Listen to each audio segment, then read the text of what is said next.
Hello, welcome everyone to another episode of My Take.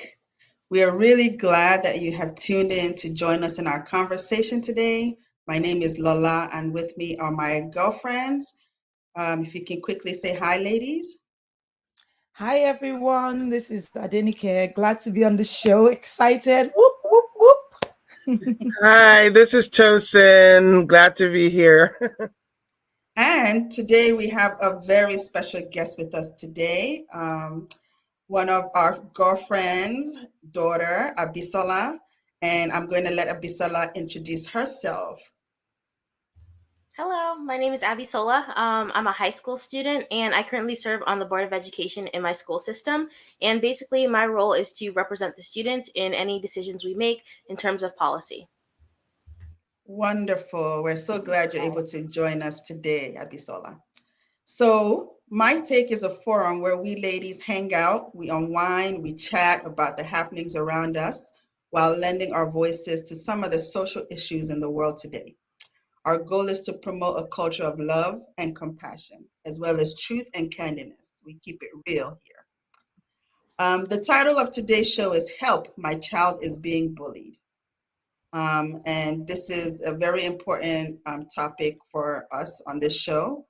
We've talked about it a couple of times on previous My Take episodes, where we had mental health professionals here with us discussing some of the causes and devastating effects of bullying on our children. The conversation, I'm sure you guys will agree with me, the conversation was so rich, it was so needed, particularly during the time where we're navigating a global pandemic, amongst other things that were happening in the world at the time. And so that conversation was on point, and we felt a need to continue it today. Today, we want to focus on what to do when your child has been bullied and dig a little deeper into what we as parents can do to support our children if and when this occurs. As always, we would love for our audience to chime in with comments and suggestions in the chat. All right.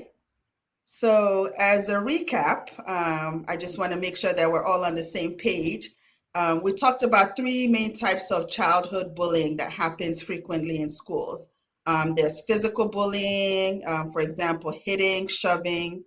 There's verbal bullying, for example, name calling, teasing, and then, the social bullying, like spreading rumors, mean jokes, exclusion. Cyberbullying is one that has come up quite frequently. And so we want to talk a little bit about that. I don't want to delve into that one too. The causes and effects. I think we're all aware of some of this, and we've talked about in previous episodes. So hopefully, if you weren't able to log on during those previous episodes to watch them, please do so. It was very informative. Our experts were so helpful and on point in giving suggestions and explaining why this frequently occurs. So, talking about that, I was thinking before we got on this call that on this show that and you guys, maybe you can testify, Nikki and Tosin. So I was bullied a lot, and I talk about this all the time. My kids know I was bullied a lot when I was growing up, right? And so, and because I was bullied for the way I looked, because I was extremely skinny, like, Mm. and if you grew up in another country, I don't know, kids would tease you. So it was all the gamut, the verbal, teasing, the Mm. physical teasing, even the social exclusion, being left out of things. So I think each of us at some point or another, we've experienced that growing up. And Mm. when as a child I came to the US, um, the bullying went to another level, because back then it wasn't cool to be African in America. Now we have Mm. Afrobeats, we have Yeah. Wakanda, thank God. Back then we had was National Geographic. That was the reference point that people used, and so you know Yeah. for us, it Mm. was almost like what didn't kill us made us stronger. If Mm. that thing, that I think that it made us stronger because somehow we were able to deal with it. But I think it's not the case now. And we can talk about maybe what's different about how things were when we were growing up versus how things are for our children now. But Yeah. according to the National Center for Educational Statistics, 1 in 3 children would get bullied during a school year. Mm. One licensed therapist who deals with the issue regularly says that bullying should be taken very seriously. It is not something we should just expect kids to deal with and get over. So let's just talk about what signs should parents look for to determine if their child is being bullied. What are the signs that show up? Tosin. Okay, before I go into that, I just wanted to touch base on what you talked about, what was different during our time and what's happening now. In our time, it was never labeled bullying. It Right. was just people just talking, making fun, and we had quick comebacks. I remember growing up, people would make fun of my size. They called me the giant of Uganda. And I would just find something quickly to just give it back to the person. I would say, look at you, you are short. So we gave it back. I don't know whether it was the way our parents raised us. We just didn't sit there and take insults. We had quick comeback. I mean, for me in my school, a lot of my friends had quick comebacks. If you insulted someone that was tall, that person will insult you if you are short. If you had a big, different things. So we didn't label it bullying. I think that was the thing. And we were encouraged to talk, to insult back, but in this generation, there has been the term bullying, and a lot of victims do not stand up when they are being bullied. They don't, claim back, like they don't give the quick comebacks. Examples are my kids. Two of my kids have been bullied. And when they come and tell me, I'm like, okay, what did you say back? They're like, I didn't say anything. I'm like, okay, I need to raise you the way I was raised. But it's quite different in terms of how I was raised and this generation today. When it comes to deciding if a child is a victim of bullying, I think the first thing would be their mood and withdrawal. I'll mention those two.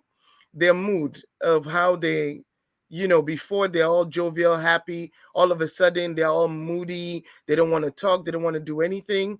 And, so that is one thing I noticed. And then withdrawal from a lot of things. They don't want to be interactive. They don't want to go out. They don't want to, so those are the signs I would look for. Hmm. What It's about you? interesting. What do you think are some of the signs as a parent that would indicate if a child is being bullied? And just for me to also just to mention something Tosin said, that one of the things I think for us as a parent is, and this is why I always say to myself that when we maybe had negative experiences growing up with our parents, or we feel they were not cool enough, or they didn't let us, we used to say, I remember saying that when I grew up and I become a parent, I'm not going to do this to my child. I'm going to allow my child to be this until I see the issues that they bring. And I see my child reacting to me like, I reacted to my parents, So to your point that, that each generation shows these signs, sometimes the signs are probably similar, but we need to be more nuanced to it. I also remember, I wasn't bullied in school, but I do remember, having someone in my class that, now that I look at it, she was being bullied. And I must say, also, as a 12, 13-year old, I wasn't also very particularly nice to her because of the peer. There's a way in which everybody just, she was somebody who, she wouldn't talk that much. She was, reserved. I didn't really know much about her. She, maybe she had a very rough start in life. She generally, maybe didn't just look as well as she could look, and so there was a level of not having many friends or feeling disdained. And um, I think what Tosi said, I think you see it in certain people who could give those quick comebacks, like Tosi said, and in some cases, people are encouraged to do that. Or growing up, they'll say, they beat you, beat them back. And if their parents come, call me, I'll show up, which is not necessarily, obviously how we should be now or how we can even do things. But there were people that now we know they were really bullied. You would, in addition to what Tosin said, I see that sometimes when our children acting out of character, Mm, becoming people pleasers, because they feel if I just keep appeasing these people, maybe they would ignore me. They are Mm, looking for something to give. If they're going to buy food in the cafeteria, somebody else is going to take their meal from them, take money from them. Sometimes the children pretend like everything is okay because they feel that if they tell their parents, it will become worse. Because what can you really do? Maybe you would do something in the short term. So I think even for us as parents, like Tosi said, looking at moods, looking at, also where it might be that on a particular day, maybe certain subjects or certain things they need to do is the day they want to be sick from school.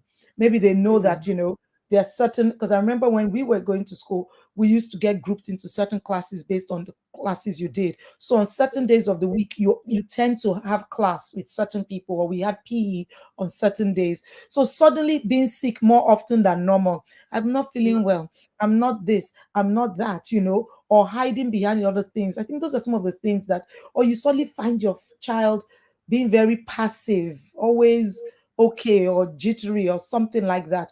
Or mm, like moody, they get angry, they get irritated, then they are quiet, and then there are other times when they're just very happy. So these are things I think as parents that we should look at. And mm, in most cases I feel that it's not something they can quote unquote snap out of it. mm, I'm starting to understand that the issue of bullying needs a strategy mm. on how it's going to be tackled. But I'm very sure as we go through this, we'll be able to chat a bit more about that as well. So we have on the show today Abisola, who is a student right now, right? So we've talked about our perspective from our growing up and the viewpoint of us as parents. But I'm interested and curious to know from Abisola, does any of this resonate with you? Like, is this what we've described? Is this what bullying looks like in schools today? And the signs that we've talked about where we look for, is that still the case? Does that resonate with you? Or are there other things that you feel like in perspective, if we see that is a sign of bullying that we may not have mentioned already? What are your thoughts on that? Yes, I definitely agree with quite a bit of what you've said.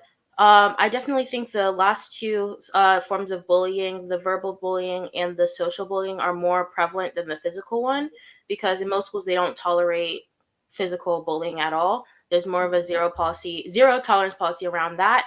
But it is more common to be bullied these days, I feel, and people aren't really talking about it as much because it doesn't look like what it looked like when you were growing up, or when other people, when our administration was growing up. So yeah, I would say one of the warning signs would definitely be sudden changes in like preferences.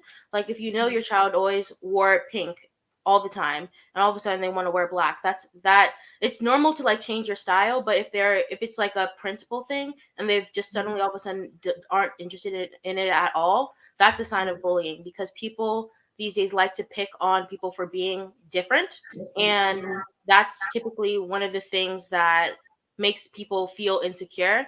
And one of the dangers of bullying is that it does pick on people's insecurities. Mhm. So people do tend to tease a little bit these days, but there's a difference between teasing and bullying, where Mhm. someone can say, oh, you like this artist, oh, but that's not actual bullying, that's just teasing, because that doesn't really affect you. But if someone's picking on your appearance, on what you like to do, those are things that connect with you as a person. And if that person is already insecure about that, the bullying only heightens those insecurities and makes them feel even more unsure of themselves, and it just becomes a whole other issue that's much more severe.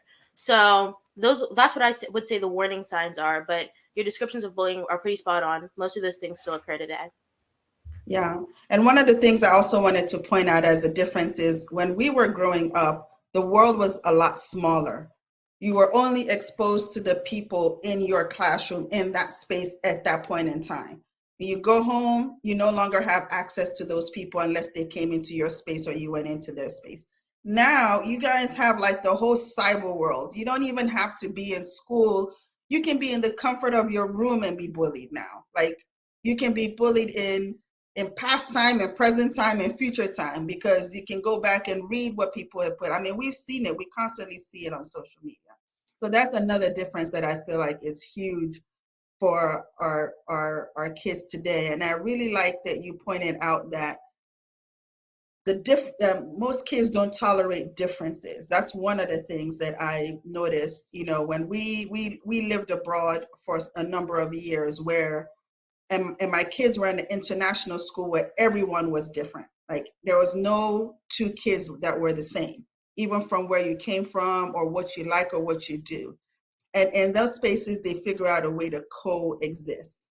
And when my kids came back to the States, they found out that it wasn't okay to be different. You had to like what everybody else liked. You had to be doing what everybody else was doing. You had to sit with who everybody was sitting with. And if you showed something different, it was weird. It wasn't appreciated.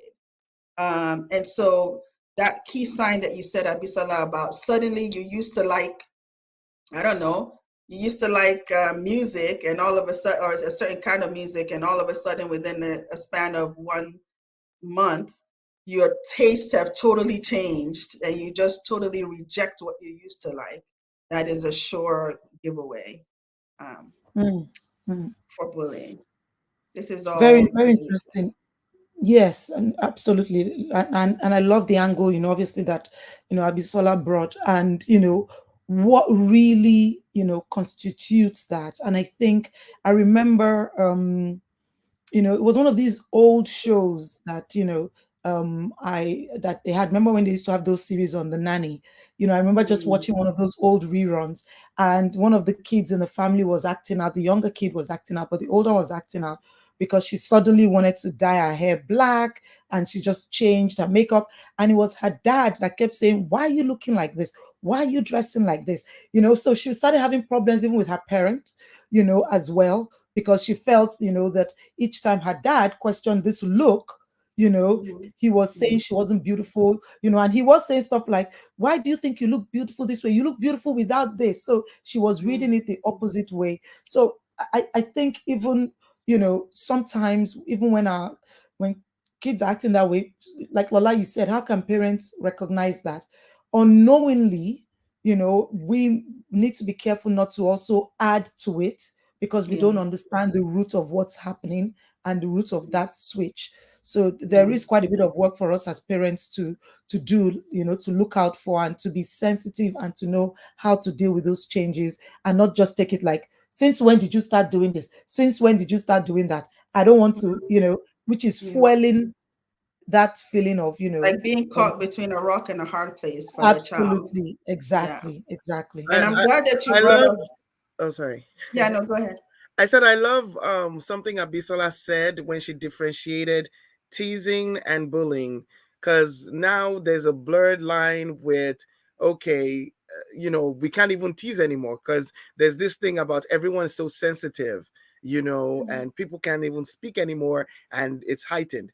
So it's bullying is in the when you're teasing, in attacking the person and the way they look and their insecurities. That's where I feel, okay, signals need to go off. But when you're just teasing generally, some people just take teasing generally and they already label it as, oh, I'm being bullied. So I really wanted to point that out, that I really like that. yeah. And if Mm, teasing gets to the point where it's hurting the other person and and it's clearly affecting that person in a negative way, that's where it's like a fine line crossing over into bullying. If you don't get the cues to stop the teasing, because now it's becoming hurtful. yes. And Nika, the example you gave about the show you watched on the nanny and the father's response to um, the change that he saw in the child, and Mm, and how the child was expressing themselves, reminds me of a situation that just happened recently that we saw on the news, mm, where there was a father, a frustrated father who got on a school bus. I don't know if any of you saw that on the news, and threatened all the kids on the bus wow. in an attempt to confront the children who were bullying his daughter. So he gets on Mm. the bus, he's cursing, he's berating them, he threatens to flip the bus over if they touch his daughter again. And I don't know if any of you watched it, but you can hear kids crying in the background and and screaming in the bus. Um, And it was on the news. And so I'm curious to know, in this kind of situation, what do you think about how this father handled this situation of his daughter being bullied Mm, on the school bus, and mhm. him getting on the school bus to threaten it? Do you think that he was justified in his actions? I mean, if I was to jump in, I think to myself, he probably, like any parent, first of all, I can understand, because this child, from the day they were born, there's a natural instinct in every parent, every good parent, to protect their child. And you Mm, protect your child from anything, And sometimes I think maybe fathers in particular, they see children like, who are these tiny midgets that, mm, I'm going to put the fear of God in them, sort of thing. But one of the things that I'm learning, because, this is such a subjective area, the way, a child reacts, when you hear of people. Can you imagine the father may have heard a story of a child that they found that had taken pills because they were being bullied, and mm, the parents have heard all these stories. We're all on social media, we've all heard these stories, and then one day you find out it's your child, and you've said try and ignore them, it didn't work. Then you said do this, it didn't work. One day you're going to go out there and say, well, let your parents come meet me, but I'm going to I'm going to put the fear of God in you. But there's a part of me that also feels that in the long term, um, one of the things that bullies display is their ability to control and to berate. And at mm, times, the best way to deal with a bully is not to respond in the same language. And mm, one of the things that I feel that, children are quite interesting. For us as parents, I remember there are one or two things that my parents would do, my dad would do when I was younger, that now I realize was just doing it out of love. But then I felt this man just embarrassed me. mm, So I think that sometimes the child will one day grow up and appreciate that their father, his or her father, wanted to fight for them. But when they are younger, they may feel that now everybody, I don't think I can go back to that school. Can I ever get mm, back on that school bus? Because mm, if your father had to be called, the police were in there, then you feel there was a level of embarrassment. So I think there has to be a calmness for us, even as parents, in how we deal with this. There has to be strategies. Now, I don't have all the answers to that, but the anger, the pain, I clearly identify with it. Now, mm. maybe my background and those who know me, I would first of all had called down some fire that people cannot see, that will torment the children, their parents, and everybody else.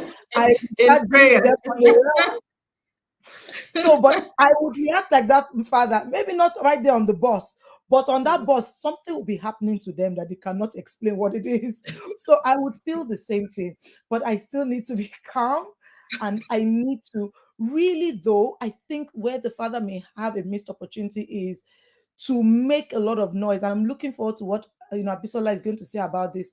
I feel that he needs to scream and yell in front of school authorities, in front of people that matter. Go to the PTA, cause a scene, but not in a wild way, but to say, I need this addressed. There are parents here, and I'm afraid I have to do this, but the children of boom, boom, boom. And the teacher, why is this happening? And you bring statistics. So I think adults need to be shamed, provoked, mm. caused to feel the grievance on that level to bring change, but not directly to the children, because it still sends a lot of mixed signals to them.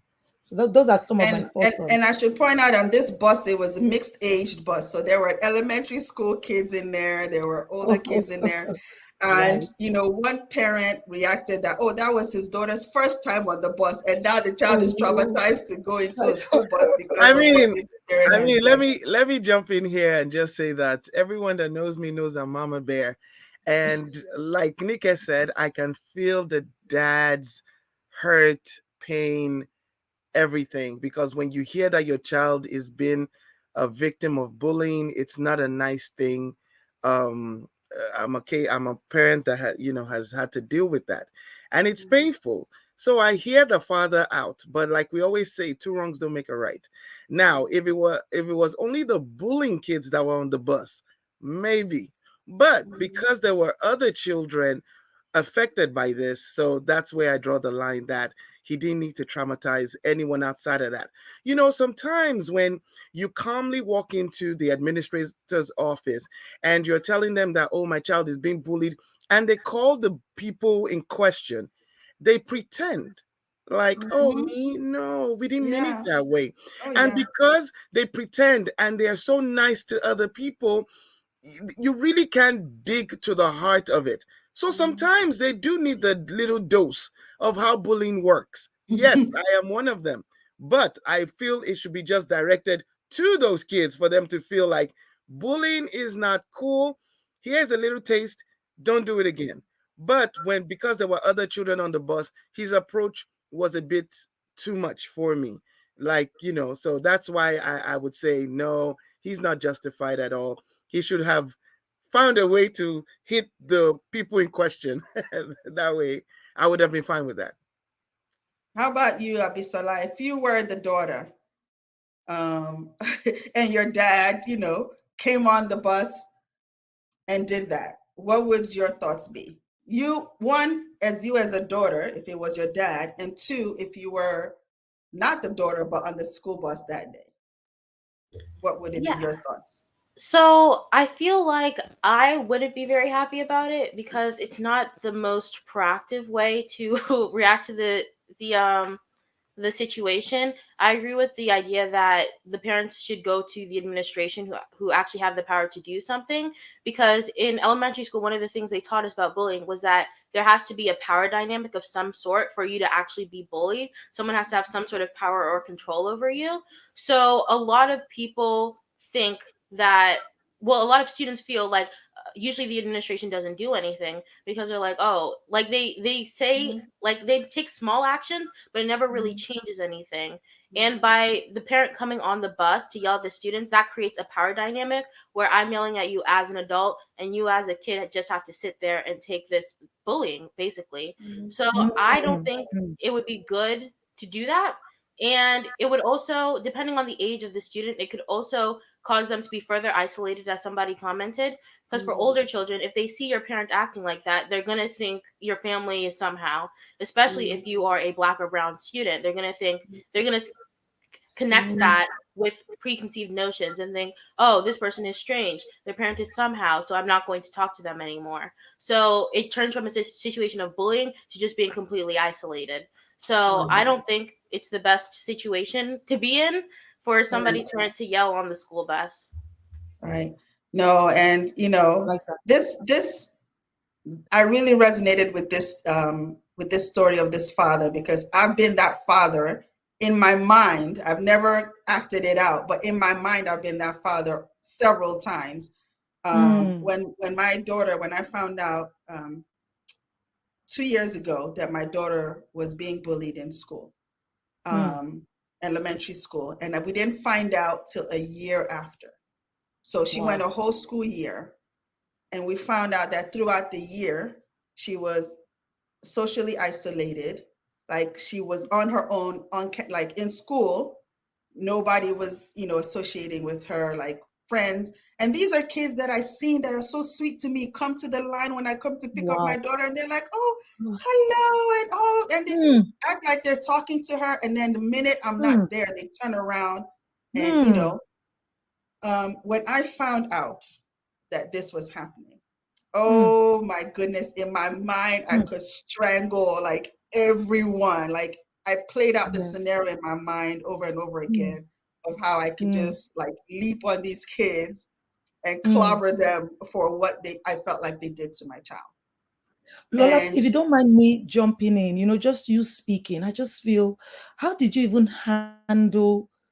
Because I feel that while we're talking about kids, how do we handle the parents who are carrying this? Because that father was probably right, even felt guilt. Can you imagine if it had been going on? He didn't know. So when he knew, he just lashed out and probably didn't take the exactly. approach he would have taken. How did you feel as a parent that how did I miss this? Because you made a very good point in the beginning. They were first of all in a very diverse environment. They were thriving. So, Mm, you know, everything seemed to yeah. have been going on okay. So how did you feel as a parent when you discovered, especially feelings of guilt? The guilt was unbearable. The guilt and the Hmm. pain. I think that was the primary thing. I just played over in my mind signs that I missed. That I because during that time it was a tough year. We was COVID starting. We were just moved. We were relocated countries. My oldest was going into university, so we were doing the whole college app prep things, and there was just a lot going on. And there were definitely signs that I felt like if I was paying attention, I could have caught it earlier. And I feel like I wasn't paying attention. And so the guilt, it was the primary thing I dealt with. And then it was Hmm. anger. It was anger, Hmm. and that's where I felt like I could really relate to this father, because the way I then handled it, I went straight to the school. First of all, I Right. spoke to my daughter, and she was, of course, was just like, "No, mom, don't go, don't do this. You're gonna make Hmm. it worse."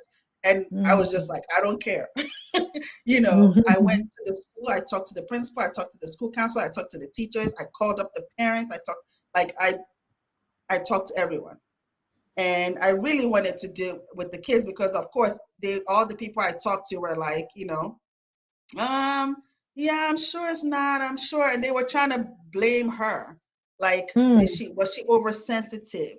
Did she, maybe, these are all nice. The principal is like, oh, these are all nice kids. I know them. I don't know that they would do something like that. That kind of stuff. And that even infuriated me more. I can imagine. So, Hmm. for me it was hard, and it took a while for me to calm down and to Hmm. re-strategize, to not go and further embarrass my child at the school, but figure out, okay, what's done is done. Let me now focus on healing for my daughter and changing the Hmm. environment. So we ended up changing her school, and she's, Wow. thankfully she's Hmm. doing a lot better. She's thriving. And going back to the father that went on the bus, just wanted to update, provide more details. The father later apologized, saying Right. that what he did was out of character and was done out of frustration. He explained Hmm. that his 9-year-old daughter had been a victim of bullying for several months. She had things thrown at her. She was physically attacked and verbally abused, verbally teased, to the point that one time she came home with a lump on her head.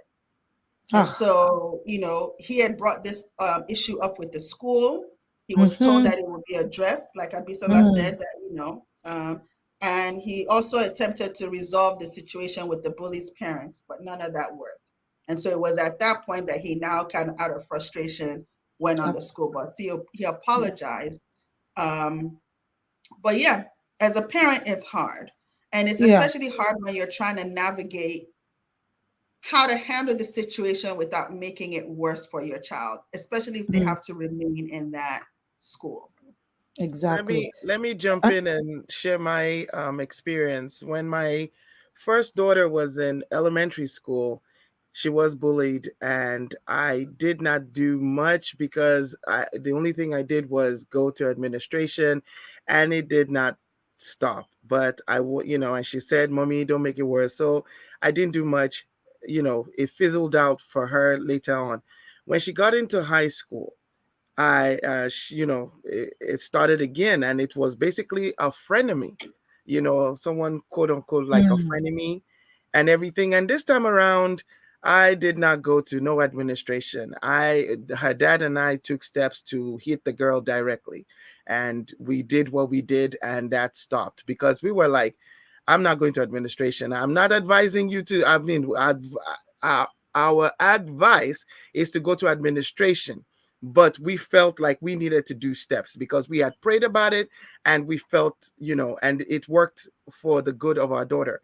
Now, my second daughter, high school, being bullied, I prayed about that, and I was so proud because I stayed out, and my daughter handled it very well. She got advice from her older sister, and they both worked on what to say and how to say it. And my second daughter did extremely well, and she controlled it, and that is no longer a problem because she stood up to the face of the bullies, and I am so proud. So, Hmm. but we were armed at home, praying and working actively. And I told her sister to get involved, and two of them came up with a plan, and it worked well. So basically, that was my experience. But like Lola said, it's heartbreaking when your child is a victim of bullying, because, and especially the type of mom I am, I'm not the quiet type of mom. I'm the in your face type of mom. Like, you're going to know that my child is being hurt, and we're going to figure this out. But to take a step back with my second child was hard, extremely hard. But I'm grateful to God for how He worked it out. Mm, So I mm, like the points you brought up in terms of how you dealt with the first one versus how you dealt with the second situation in terms of empowering the child. Because we can't, as frustrating as it is, and, as you've rightly fully pointed out, bullying happens elementary school, it happens high school, middle school, even adults. I mean, adults I get was going bullied to every say, day, on on the the job, road, people get on the bullied on the street, at the jobs. Yeah. job. Yeah. Mm, So bullying is not a respecter of person. It can happen at any time, and it really is about how then, since we can't always be there to protect our children from harm. Like I can't be in the school.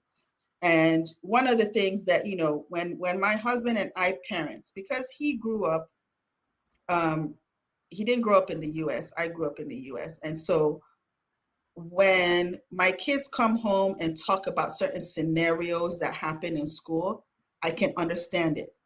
Like when they say, "Oh, I don't, I sat at the table by myself during lunchtime."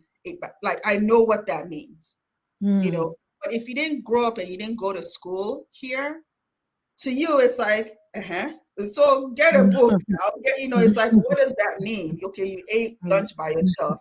And so, like, because you don't know the context of that, you don't know what that means.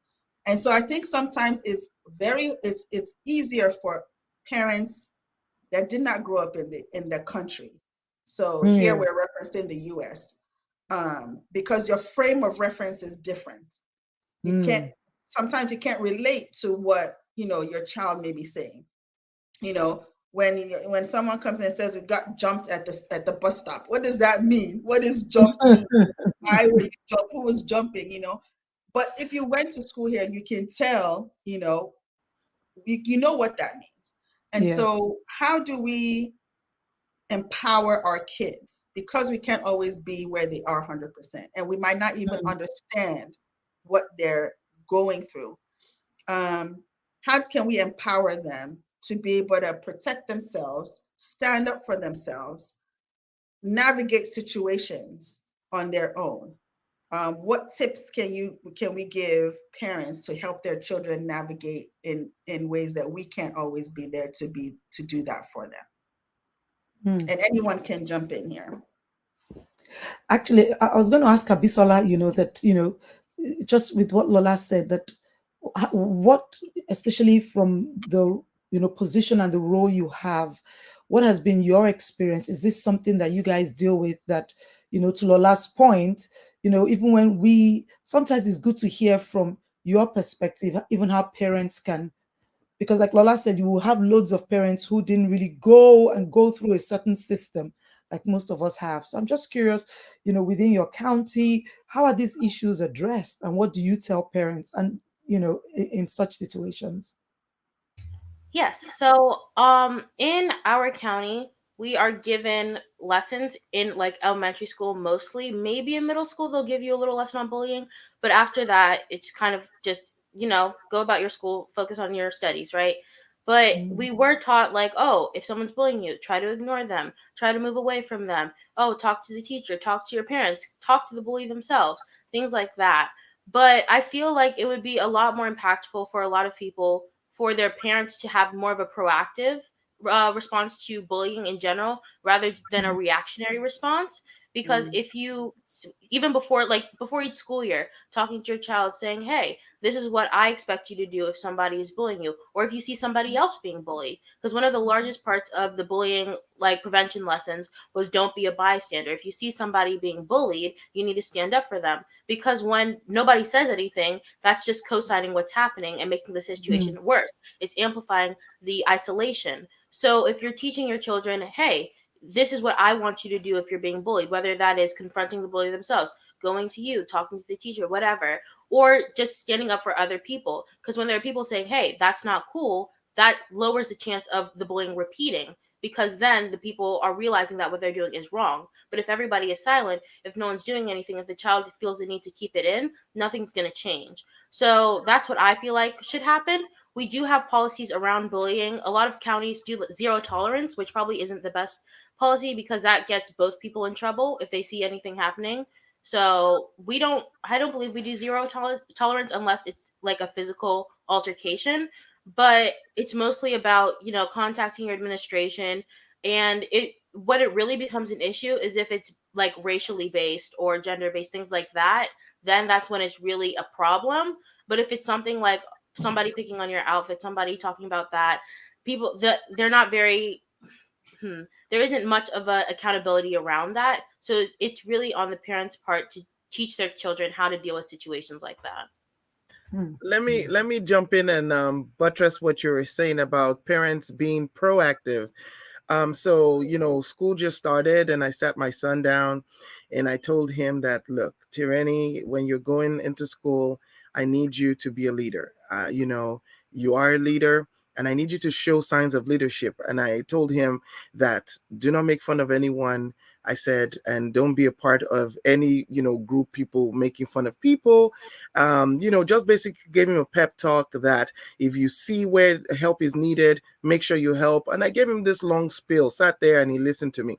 Yesterday, I was on my way back from dropping taking care of my first daughter, and I received one of this, confidential behavior notes that the teacher sends. And I'm like, oh my God, what did my son do? Because, and then it was for a merit. And they said that Tireni saw a new kid who looked out of place and did not know what to do. And Tireni went to his side and helped him understand the way the teacher operates. And so they were going to give him a merit. And a tear just came out of my eye because, you know, you talk to children and you try to, make them outstanding. Sorry, I'm getting all teary eyed again. You make them want to be outstanding citizens, and for that to happen, that just melted my heart. And he did get a lot of merits last semester for just picking on things and doing things. And so you just want to be proactive to make sure that your child is not being bullied, and it also does not become a bully to other kids. So just wanted to mention that it's very good that you mentioned that parents should be proactive in talking to their kids. you know Talk to your children, sit them down, find out how their day is, find out what's going on, who they ate with. Don't just ask how is school and they say fine. Have Mhm. probing questions to find out, different things. Who did they talk to? How did it, do they like this teacher? Who's friendly? Who's nice? Things like that. So I do that a lot, and I'm just grateful that God will continue to just inspire that, and it'll be better moving forward. That's awesome, Tosi. And I think something you said is, first of all, something we should take away because whenever, this is the second time, we're doing this show is so impactful and it's critical at the time that kids are going to school. I think that is something that every parent, should have that conversation because, it goes beyond um, a child being bullied. Most of our children in school know the kids, other kids that are being bullied. And I think this is a clear example where we can start to empower our children to find their voice either in a group where they see bullying taking place, where they Mhm. see or they hear their friend, they might all be good friends, but they hear their friend say stuff like, look at that girl, she's so horrible, look at blah, blah, blah. And not just being quiet, but say, but why would you say a thing like that? I don't think that's a very nice thing to say. And I think just, to this point, that just constantly, it's what it's we teach values, at least we teach values in our home as well. But sometimes helping them playing scenarios out so that when those things happen, they have the tools in place. And we can Mhm. start to say to our own kids as well, audit the people that you move with as friends, audit your friends. if you find out that, you have friends that behave in a certain way. My oldest daughter and I had this conversation yesterday. She wanted to go somewhere, and I was like, I don't think you should go. She wanted to go, and later she said, I don't even want to go anymore. And I was like, oh, great. So I was happy she wasn't going anywhere because I felt she was going to come back late and I was going to be able to pick her up. But the conversation evolved, and I said, there are one or two things that, I don't really like about so and so. And she said, yeah, that's true, actually. And I said, even though, and she said, but this one doesn't do this. I said, yes, but she's quiet when the other person does it. She said, that's true. Mhm. So after that conversation, it actually helped her create. We talked about a bit more of boundaries. They're nice Mhm. people, but in certain situations, know that these are their weaknesses and don't let them make you feel this way, because they're already saying, well, you never do this. Every time you always have a reason for saying no. So I think it's very important that, our child may not be bullied, but maybe our child will be the one who helps, who sounds the Yeah. alarm, who is a witness, who, when those other kids were coming and smiling to you, Lola, could Mhm. really stand up or say to their parent that, do you know Yeah. so and so is treating Miss something's child this way. So I think Right. empowering, that would be our, quote unquote, our weapon back against bullies, because they feel Right. they can control the students and push the parents aside. But when we empower our children to do what we cannot do, to build those values and to go out, I think that's part of how we can begin to tip the balance in a small way, but Yeah. definitely it will have a big effect as well. Well, I was talking to a friend who, her daughter, is a high school student, was kind of like bullied freshman year, right? And they went through that as a family and everything. And then she was horrified to find out that the daughter during the sophomore year got in trouble for bullying. And so when she, pulled the daughter and said, why, how can you be a bully, especially, with everything you went through last year? Why are you now getting in trouble? And the daughter categorically told her that, look, there's two groups I can be in. I can either be in the group of kids that get bullied, or I can be in the other group. I've been in the other group. I didn't like it. I'm going to stay here in this other one. That was like the daughter's response. And although she wasn't doing the actual bullying, she was silent when the group she was associated with were bullying. So it was kind of like she Mm, felt bad that they were doing this, but she didn't have the strength to stand up because she didn't want mm, to go back to that group of category of being bullied. mm, And I think that our kids face that a lot in schools, where it's just like, okay, you know, there's groupings of kids, and you're either like the cool kids that get away with stuff, or you're the ones, well, three categories. You're the ones that get picked on, or you're the ones that just kind of like stay under the radar. You did not notice. You just want to get through this thing called school and get out of it, and that type of thing. So I think what Tosin had brought up, especially important, and what you have also reiterated, Nika, talking to our children, mm, not just asking them how their day is and not paying attention, but actually like being in, so mentioning people by name. How was class? Who was in the class? How, things, and getting them to share so that you're able to follow up and pick up on things as the conversations go on. I love what you talked about, Tosin, about, when we talked about empowering our kids, is having a conversation about them, being leaders, being examples, building their confidence so that they know, telling our kids that they're beautiful, they're strong, they're confident, they're smart, showing them examples of why and how they are those qualities. So mm, that, if they're out there being battered, there's some, their tank is full. It's not like it's empty already. They go to school and it further gets empty. But we're building their tank with affirmations and positivities, and showing them practical examples of how those things are true, so that if it's negated elsewhere, there's something that they can draw from to counteract that. I think that's really mm, important. It's something that I'm actively doing with my kids. I've always been in mm. their business and asked them questions and know who their names of classmates are and everything. But sometimes, rightfully so, we get busy as parents. We got things going on in our lives too. We got responsibilities and stuff. And sometimes we Yeah. may drop the ball on those things. And it's for Mm, us to acknowledge that and pick it back up. and not let a whole lot of time pass with us being connected with our kids and what's going on in their lives. So I think those are Absolutely. all excellent, excellent points. Absolutely.